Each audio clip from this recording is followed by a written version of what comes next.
done a permanent job of it. A friend is one who never gets in the way except when we're on the way down. A friend is one who steps in when the world steps out. A friend is someone who is there when the good times aren't there. Now, if you would like your friends to treat you this way, then you should treat your friends this way too. And now you're a good part of the way to understanding the golden rule, except then apply that to non-friends. Okay? Because it's easy to see how these are good things to do for friends. Do for friends what you would want friends to do for you.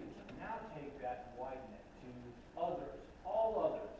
Do to others what you would have them do to you. And now we're talking about the most basic thing in the Bible. Matthew 7:12. Jesus says, so in everything, do to others what you would have them do to you. For this sums up the law and the prophets. I mean, you thought the Ten Commandments was the succinct, concise way to sum up the commands of God in the Old Testament. This is even more summary than that. In everything, do to others what you would have them do to you. Now, let's do the negative side and the positive side of the golden rule, shall we? Negatively, the golden rule tells us not to do to others what we would not want them to do to us. You know what I hate? I hate wet willies. Is anybody with me on this at all? Somebody sticks their nasty finger into their nastier mouth, and they stick it into my even nastier ear canal. It's disgusting. And it's not disgusting to me because I don't know where their finger has been. It's disgusting because I do know where their finger has been. It's just nasty. I hate that. Therefore, should I go around giving people who also hate wet willies, I should probably refrain from doing that, right? Okay? So that one wasn't too hard. There are other things that I hate being done to me. You know what's really sticking in my craw? And you guys already know this. I've been going off about this for a couple weeks. I hate being falsely accused of things, that is accused of some wrong that I haven't done. I hate that. And sometimes in fact, right now I feel like I'm just sort of grouped with all white evangelicals and said to be a racist because I'm a white evangelical. And I get fit to be tied over that. Fit to be tied. Do not tell me. Do not tell me I'm something I'm not. That just makes me so angry. I've always hated being lied about, or lied to. I don't like being stolen from either. Have you ever had stuff stolen from you? I don't like that either. I don't like being gossiped about. I don't like being attacked physically. I don't like it when people make fun of me in a mean-spirited way. Now, for the most part, when you guys make fun of me for all my various quirks and faults and foibles, it's good-hearted, good-natured stuff. I'm cool with that. That's fine. But sometimes somebody makes fun of you, and they're really kind of being mean. They really mean it, you know what I'm saying? And of course, I don't like that. So should I do those things to others? Of course not. Okay, so the golden rule is not hard to understand. It's not hard to understand how we should apply it. But, we're giving some examples to kind of get the ball rolling here, imagining things. Let's give a couple other examples, because these I actually find some confusion about. Okay? Let's say you were a recovering alcoholic. Whether you're not, it doesn't matter. Let's just pretend that you're a recovering alcoholic. Would you want your friends drinking in front of you and offering you a drink? Yes or no? No. No. Because that would be like tempting you. Whether they mean to tempt you or not, they would in fact be tempting you. Just having it in front of you. It's like, oh my goodness, you see that alcohol, that's all you can see. Because that's your weakness, right? So, if you would not want someone to drink in front of you as an alcoholic, then you should not drink in front of an alcoholic. Now, I find a lot of people who more value their personal liberty to do this than value the other person's, whatever you want to call it, recovery. If you value your own freedom, like let's say you can take a drink and not get drunk. Okay, so we're not talking about drunkenness and something that's clearly sin in the Bible. We're talking about you having a glass of wine with dinner or a beer and not getting drunk, right? Which a lot of Christians think, okay, that's not a sin. I don't even think it's a sin if you don't get drunk. But I don't think it's necessarily always a wise thing to do either. But let's say you're a person who can have a beer and not get drunk. Okay. Are you free to do that morally? Yes. But now, if you're in the presence of your alcoholic friend, you using your freedom now becomes an occasion for your friend stumbling. You should value your friend's freedom from sin more than you value your freedom to have a permissible drink. Does that make sense? If you love yourself more than them, you just drink and you don't care what happens. Or maybe you're a nice person and you care, but not enough to not drink, right? No. Do you care about him or her more, or do you care about you? This golden rule calls us to care more about the other. Now, if you're not clear on this, look at Paul. Paul talks about these very things. He talks about things people are permitted to do, but man, this is going to cause somebody else to stumble. Don't do it. He talks about that stuff in like Romans 14 and some passages of 1 Corinthians. I think around 8 or so, somewhere there. So, let me give you a similar example. And this one, I see a lot of Christians, I don't know, just throwing this one out the window. On Facebook, they get into discussions about these things. Well, let's suppose you had the problem of looking at women or men who wear revealing outfits. A lot of men can relate to this because men are highly visual, and I don't care how many feminists and liberals say we're not more visual than women. We are, period. It's dumb to even have to discuss that. But you would not believe the number of people under the influence of feminism who deny that basic reality and that common sense can tell you. But, so more men than women have this problem, but women sometimes do as well. If you have that problem, do you want people around you to wear revealing outfits that you are tempted to look at? Yes or no? Would you want them to not wear revealing outfits so that maybe it's a little easier for you not to wear? Okay. If you would say, I would rather that they dress more modestly and not tempt me, then you should also dress modestly and not tempt me. Now, here's where a lot of people are super confused about this. They automatically associate what I just said with blaming the victim of whether it's rape, lust, or exploitation. Like, you can, so like a man sees a woman, he looks lustfully at her, he rapes her, and he's brought up on charges, and then somebody says, oh, wait a minute, well, what was she wearing? As if what she was wearing, she could be going around with almost nothing on, and that would not justify the rape, right? So here's the thing. He is 100% guilty of raping her. Not 99%, and certainly not 50%. He is 100% guilty of rape. Is everybody in agreement about that? Okay. But does that mean it's wise and loving, thoughtful, golden rule type stuff for her to go, traipsing around in revealing clothes? No.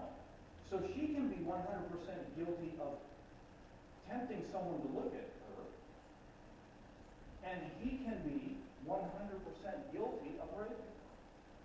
You have to be able to walk and chew gum at the same time. You have to be able to hold two thoughts in your head at the same time. Because the act of rape and looking at another, they are two separate acts with two separate people responsible for them. It's not one act engaged in by two people and you're dividing up the percentage of how much each is at fault. It is two acts. And you would be absolutely amazed how confused our Christian youth are about this. They go around posting things on Facebook about how modesty culture or purity culture messed them up and gave them the idea that they were responsible for that young man's eyes and where and his lust, and how she bears all the responsibility and he bears none at all. Nonsense. Whoever said that? That was, I've got people that, I was their youth pastor posting that stuff on Facebook, and I think, did you hear a single word I said to you? Okay. Clearly I got away with this on my mind.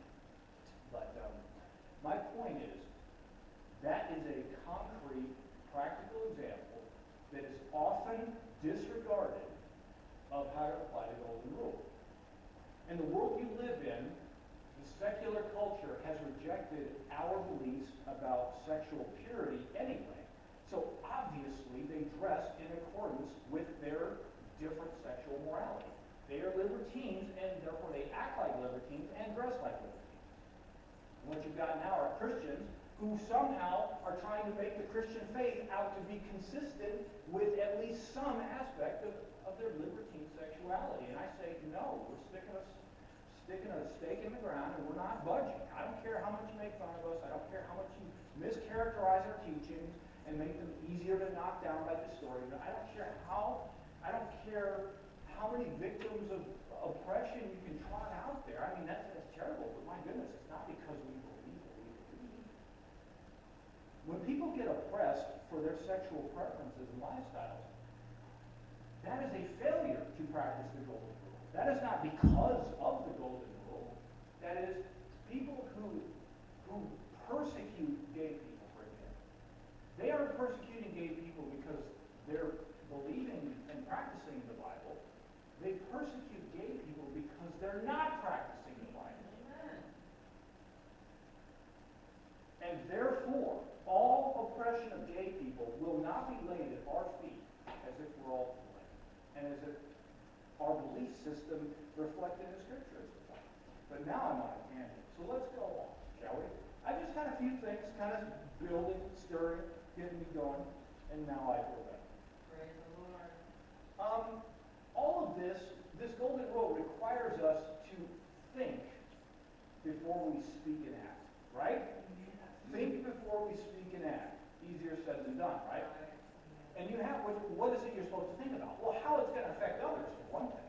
Think about how it's going to affect that other person.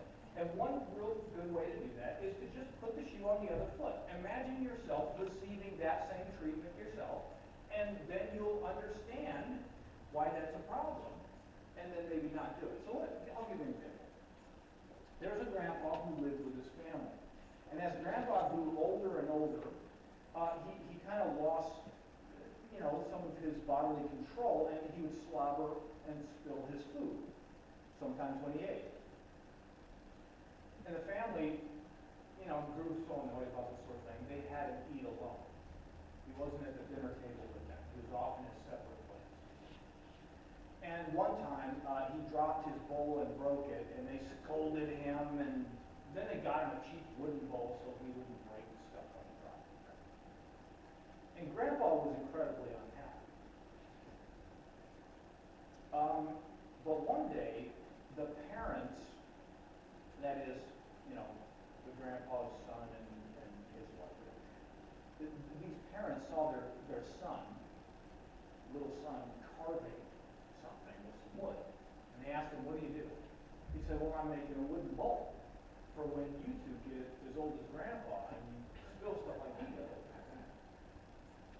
And the parents looked at each other and the light bulb went on. They realized how terribly they were treating him because I don't want to be treated like that. And suddenly they brought grandpa in to eat with them, and they were much more patient. But it's amazing how we change our behavior when we put the shoe on the other foot. What would it be like to be treated like I'm treating them? Now, here's the question. Why the golden rule? Why should we do to others what we would want done for us and not do to others what we would not want done to us? Well, it's thoughtful and considerate of others. So it's therefore a demonstration of love. And love is the number one most important Christian virtue.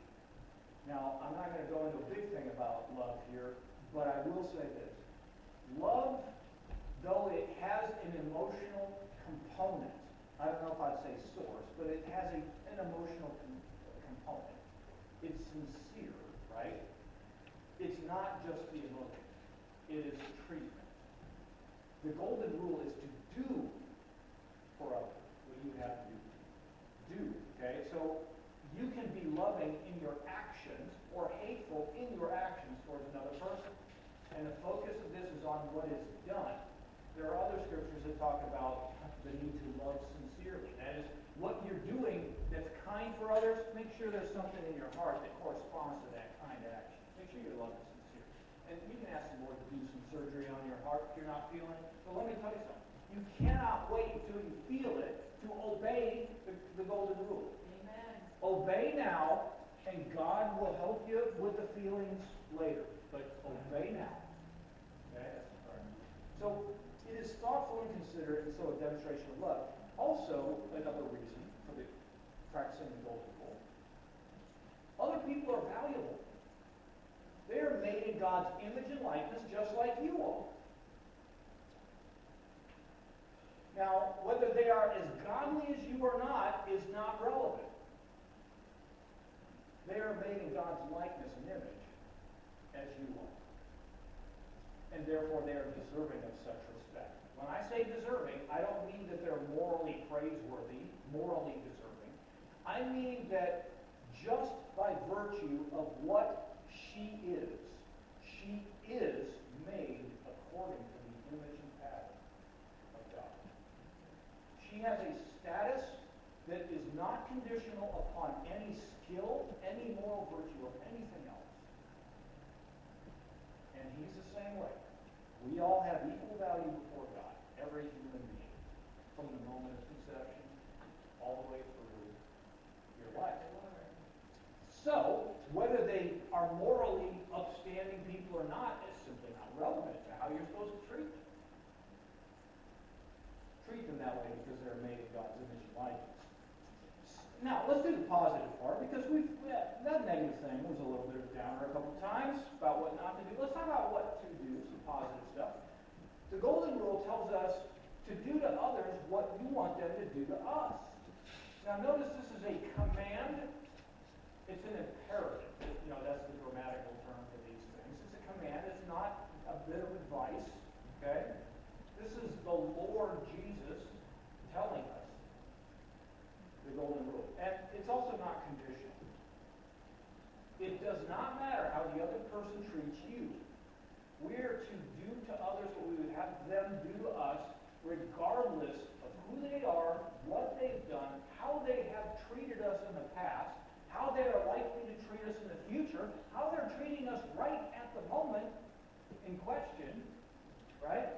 It's simply not conditional. And this is maybe the most disturbing thing about this. All of a sudden, you're supposed to apply the golden rule to everyone? Not just my friends, but my enemies? People who are persecuting me? Y'all remember how Jesus treated the Roman soldiers who were crucifying him, right? Father, forgive them, for they do not know what they're doing. Even before that, they're beating the tar out of him, and he didn't say anything to them. He didn't threaten them. He didn't do anything to them. Okay, so I remember one time I took some kids to Salem when I was a youth pastor to do some ministry stuff up there. And they, they're doing different things. We had all these community folks come on in, and they were using this gymnasium. We were just playing, having some fun with people. And so, but these two boys got into a fight with each other, and I split them up. And I was talking to one of them, and I kind of talking about why this wasn't a good thing to do. I was trying to help him understand why, so that he could maybe apply the golden rule in his life. And I said, you're supposed to do to others what you want them to do. So if you don't want somebody to beat on you, don't beat on him. And he said, no, that's not how he treats me. I mean, the other kid doesn't treat me that way, so why would I treat him that way? It made zero sense to him. And what he didn't know was that he was actually applying the ethic of Satanism. Satanism reverses the golden rule, essentially. It says, do unto others as they do unto you. Do you know that there is a big, big difference between doing to others what they do unto you and do unto others what you would want them to do unto you? Okay, if they steal from you, open game, steal from them. If they harm you, harm them. If they speak against you, speak against them. It's all in bounds at that point. That is totally opposite from do to them what you would want them to do to you. Now do you see just how high the standard is? Oh, and by the way, do you think that there are people who would never call themselves Satanists? They're not Satanists, who nevertheless tend to treat people the way they treat them. This is as common. This is how common it is. If they see somebody coming towards them, someone they know, they don't like, and that other person tends to ignore you. Okay, let's say you're coming towards a person who doesn't really like you, tends to ignore you, doesn't greet you, kind of ignore you. How many of us would ignore that person for that reason instead of greeting them? Okay, I bet you didn't know you were doing the ethic of Satan when you do that. But does that make it a little more disturbing that you're not being the bigger person? That you're not practicing the golden rule, you're not loving your neighbor as yourself? I'm just saying. So in everything, do to others. Okay, this is applicable in millions and millions of situations. I'm just throwing out as many examples as I can in a short circle. Okay? In fact, we're supposed to return good for evil. When people do evil to us, we're supposed to do good to them. Romans 12, verses 14 to 21. If you're not so sure about that, or if you really don't like it, read Romans 12, 14 to 21. Paul says it right there. Return good for evil. So the golden rule here prescribes good actions. It doesn't just forbid bad actions. Okay?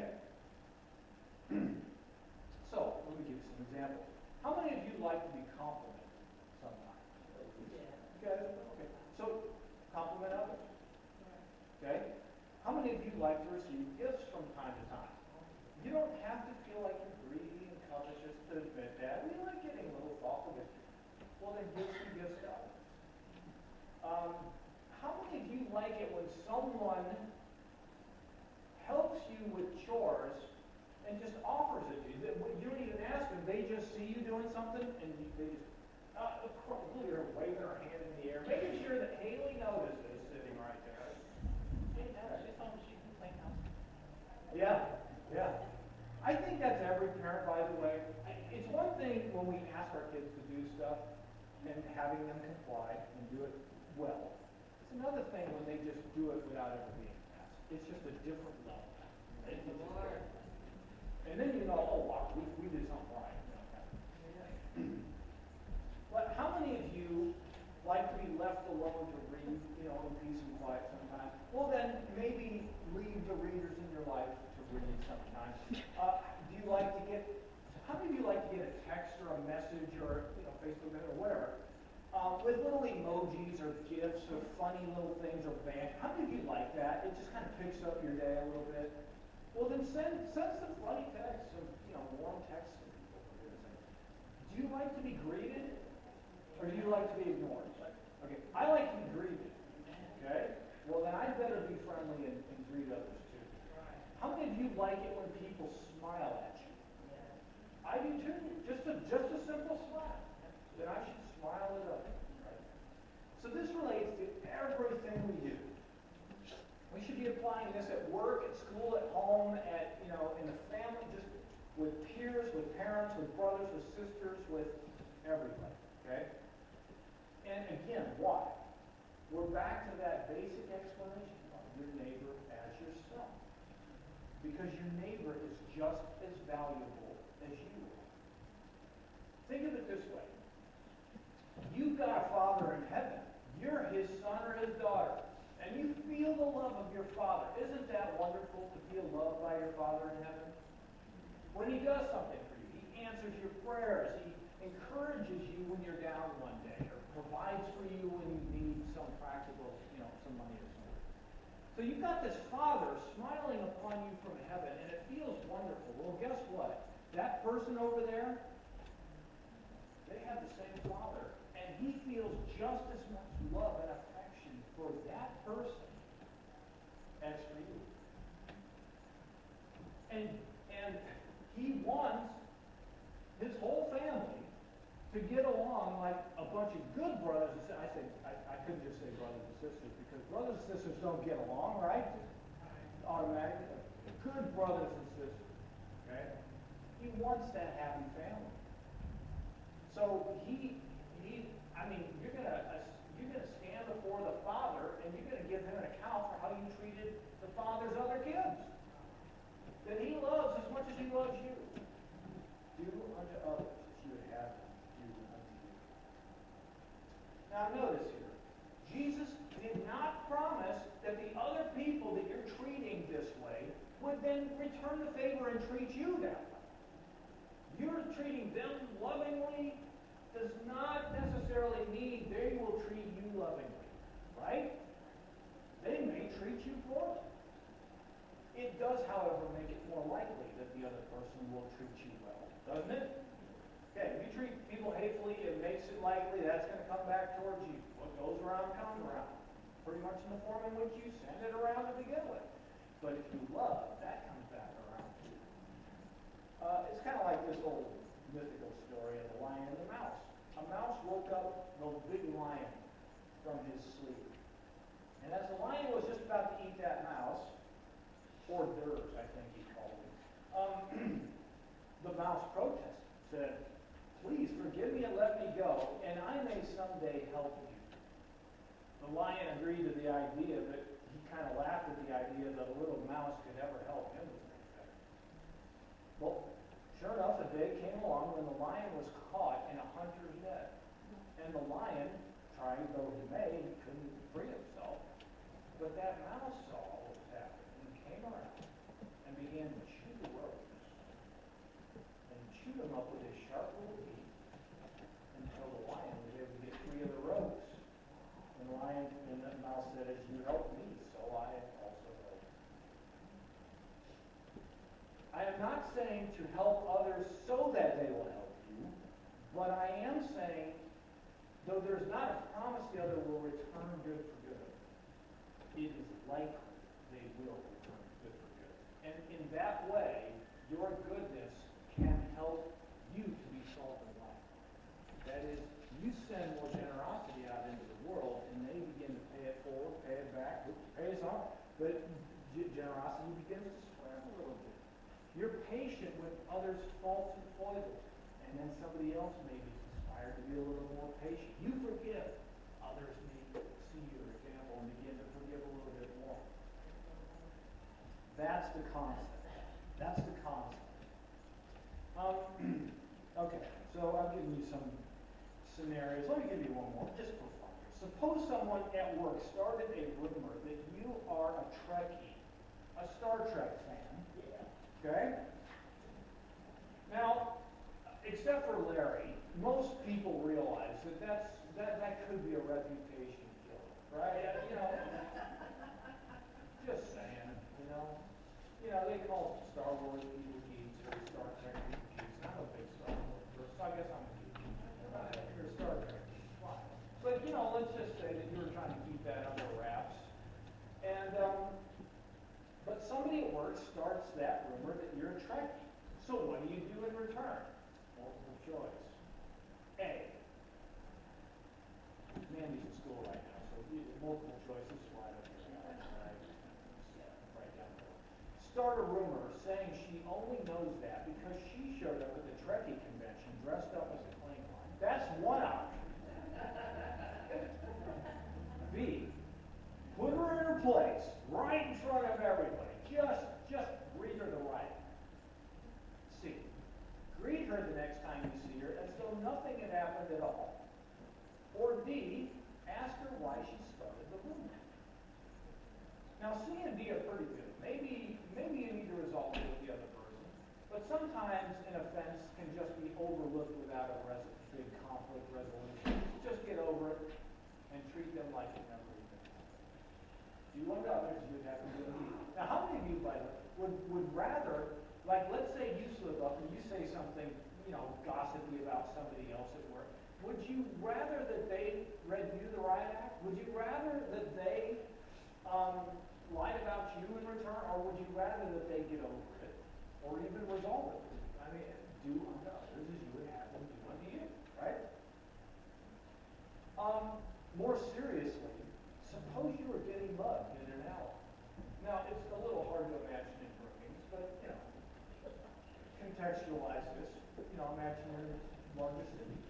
You're getting mugged. You're held up, and you had very little money, and that mugger got really angry and started to beat you up.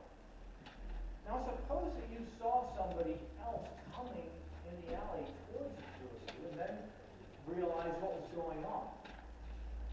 Would you want that person to, A, turn around before the beater noticed her, or would you want that person, B, to help? Help. Whether they called the cops, or whether they shouted something, or whether they grabbed a plank and marched into a fight. I don't know. You'd want help, right? Do unto others as you would have them do.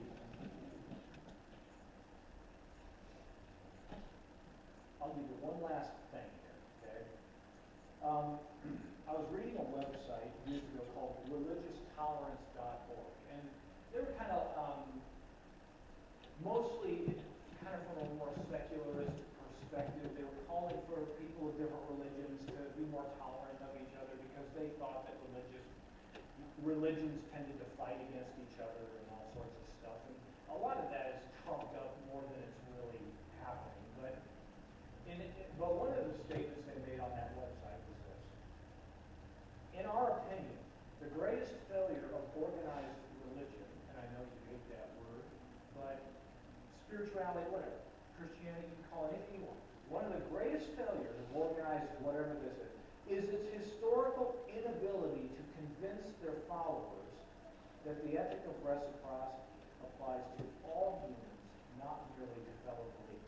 That is the golden rule, love your neighbor and all those sorts of things.